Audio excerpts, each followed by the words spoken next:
All right, Eagles fans, buckle up because we got a lot to break down. The trade deadline has come and gone, but that doesn't mean the work is finished for Howie Roseman and the front office. Every season, there's that stretch where injuries pile up, weaknesses get exposed, and contenders start scouring the free agent market to find those key depth pieces that can make all the difference when the playoffs roll around. And right now, the Eagles are sitting in that exact position. They're a powerhouse on paper, but as every Philadelphia fan knows, championships aren't won on paper. They're built through smart moves, depth, and a little bit of luck. So let's dive into the biggest names still available who could actually make sense for the Birds. First up, one name that really jumps out is C.J. Uzomah. Now, I know what you're thinking. He's not the flashiest name on the list. He's not that high-flying, one-handed catching type and who racks up fantasy points every week. But let's be real here. That's not what the Eagles need right now. They already have Dallas Goedert, who's one of the most complete tight ends in football. The issue has been what happens when Goedert isn't on the field. Behind him, the blocking depth just hasn't been there. Grant Calcaterra, as talented as he is in space, hasn't been reliable in the run game. The team has even had to use players like Cam Latu in hybrid roles just to fill that gap. Uzomah, though, gives you that physicality that Philadelphia has been missing when they go jumbo or heavy.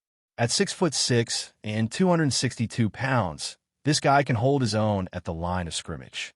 He's not going to beat anyone down the seam, but if you need someone to help push the pile and open up those lanes for DeAndre Swift or Kenneth Gainwell, that's his bread and butter.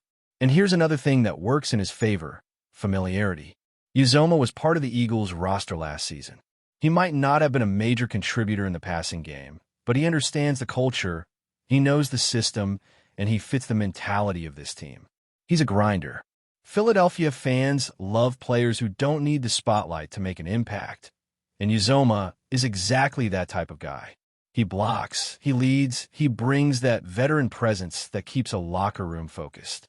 For a team that relies on toughness in the trenches, this signing would make total sense if Roseman wants to beef up that tight end room for the stretch run. Moving to the offensive line, another name that just feels like a perfect insurance addition is Brandon Scherff. Now, this one would be a sneaky good move. The Eagles have one of the best offensive lines in football, no doubt about that. But even the strongest units can crumble if an injury hits at the wrong time. And while Tyler Steen has done a solid job when called upon, you have to ask, is solid enough when your goal is another Super Bowl? Scherff, a former first-round pick out of Iowa, brings experience and consistency to the interior. He's a 5-time Pro Bowler, a 1-time first-team All-Pro, and most importantly, he knows what it takes to play meaningful football late in the year.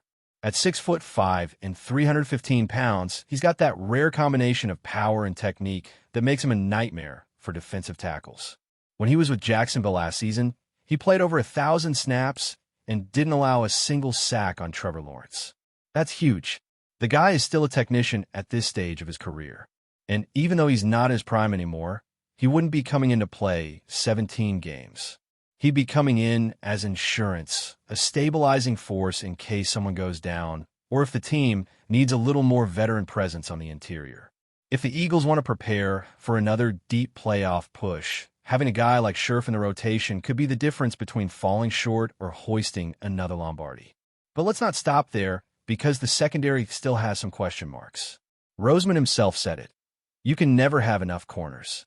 And that's why someone like Stephon Gilmore could be an intriguing target.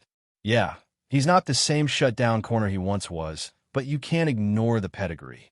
We're talking about a former Defensive Player of the Year, a multiple-time Pro Bowler, and one of the smartest players at the position. At 35 years old, Gilmore isn't coming into play every down, but he could absolutely be a stabilizer in that room. Remember, the Eagles' cornerback group has been tested early this year with injuries and inconsistent play. Bringing in someone with Gilmore's experience could help solidify that unit and also serve as a mentor for the younger guys like Khalil Ringo and Eli Ricks. Last season with the Vikings, Gilmore's numbers were still respectable. Targeted 80 times, he allowed just 49 catches, a little over 500 yards, and 3 touchdowns. That's not elite production, but it's more than serviceable, especially for a veteran who would likely play situationally. What he still brings is football IQ, his ability to read quarterbacks, adjust coverages, and communicate on the field. You can't teach that. And when you think about playoff football, experience becomes priceless. Gilmore has been there, done that, and he knows exactly what it takes to win in January. Now, here's a wild card name that's generating a lot of buzz. Asani Samuel Jr., and come on, tell me that wouldn't be a storybook signing. His father was a legend for both the Patriots and the Eagles, and now his son could be following in those footsteps. He's still young, he's still got plenty of upside, and he's finally healthy after undergoing a spinal fusion procedure that kept him out for most of last season. Reports say he's cleared by doctors and starting to take visits around the league. The Panthers, Packers, Vikings, and even the Niners have shown interest. But imagine him back in midnight green, carrying on the family legacy. When he's been on the field, Samuel Jr. has flashed serious talent. He's aggressive, instinctive, and loves to gamble on routes just like his dad. That sometimes burns him, sure, but it also leads to big plays. He's recorded double-digit pass breakups every year except last season when the injury cut things short. And let's not forget, this guy's only been in the league since 2021. There's plenty of room for him to grow, and in a defense led by Vic Fangio, that could be the perfect environment to take his game to the next level. Finally, if we're talking defense, we can't ignore the safety position. Right now, that group looks a little thin. Reed Blankenship has been solid, but behind him, it's a mix of young players still learning the ropes. If the Eagles want to add a veteran who brings stability, leadership, and production, Justin Simmons would be a home run move. The guy's resume speaks for itself. Multiple All-Pro nods, years of consistency with Denver, and an intimate knowledge of Vic Fangio's system. That connection matters. Fangio coached Simmons during some of his best seasons, and having a player who already knows how the scheme operates could make the transition seamless. Simmons isn't just a smart player, he's a playmaker. He's got range, instincts, and he communicates like a coach on the field. For a defense that's had its share of busted coverages this season, that kind of presence could tighten everything up. Plus, his leadership would be invaluable for the younger guys like Sidney Brown and Dadrian Taylor-Demerson. Adding Simmons would signal one thing, that the Eagles are all in. They're not settling for good enough. They're making sure every unit, every position, is ready for the postseason grind. So, looking at all these potential moves, the theme is pretty clear. Philadelphia isn't desperate. They're strategic. They're identifying weak spots before they become problems, and they're exploring proven veterans who fit the culture. Howie Roseman has always said it, build from the trenches, add experience where it matters, and never stop improving. And if these are the kinds of names on his radar, the rest of the league better take notice. Because when the Eagles start tightening screws mid-season, it usually means one thing. They're gearing up for another run at the big one. Now, when you look at how this front office operates, one thing stands out about the Philadelphia Eagles. They're never content with just standing pat. Even when they're one of the top teams in the conference, they keep working the margins, always looking for ways to get sharper, deeper, and more complete. That's the trademark of a championship organization. It's not just about stacking stars. It's about filling every possible gap so that when the season hits those cold, brutal months, there are no soft spots left to attack. That's exactly what Howie Roseman does better than anyone in the league. He understands that football is a war of attrition, and the teams that keep pushing through December are the ones who prepared for every eventuality back in November. Think about what made the Eagles so dominant in their Super Bowl run a few seasons back. It wasn't just Jalen Hurts lighting up defenses or that monstrous offensive line mauling people. It was the depth. It was having guys who could step in at a moment's notice and perform at a starter's level. That's what separates good teams from great ones. And as you look around the current roster, there's a feeling that the Birds are only one or two smart veteran signings away from having that same kind of balance again. Let's start with the offense. One of the biggest reasons Philadelphia has been so successful is because of the identity they've built. They know who they are. They're physical, they control the trenches, and they wear you down. But even a team that prides itself on toughness needs to adapt. Injuries to key blockers or skill players can change everything in an instant.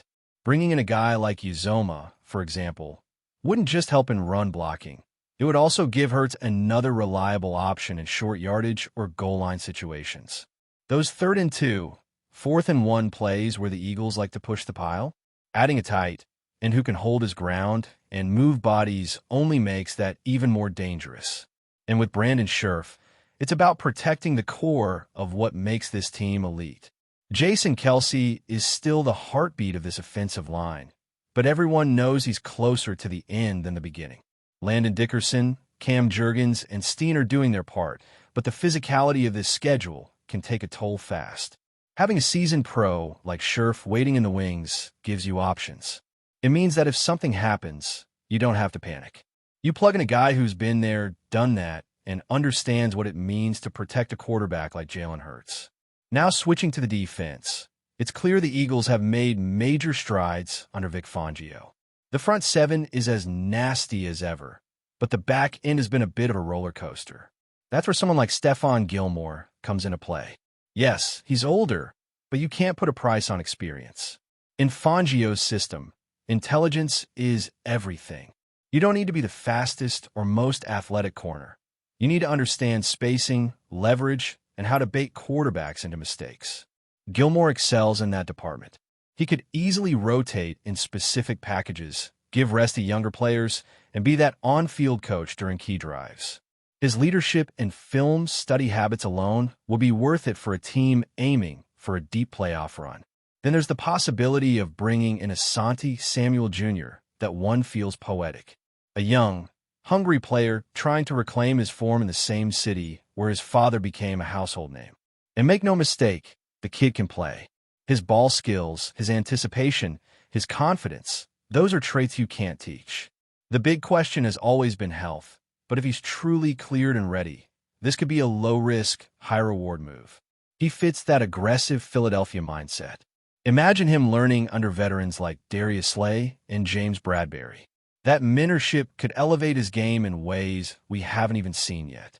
But the move that might have the biggest impact of all is Justin Simmons. The Eagles' secondary has been inconsistent, not because of lack of effort, but because of communication breakdowns. That's something Simmons could fix on day one. He's one of the best safeties in the league when it comes to reading offenses before the snap. He's like an extra coach out there, constantly directing traffic, making sure everyone's lined up properly, and diagnosing plays before they happen.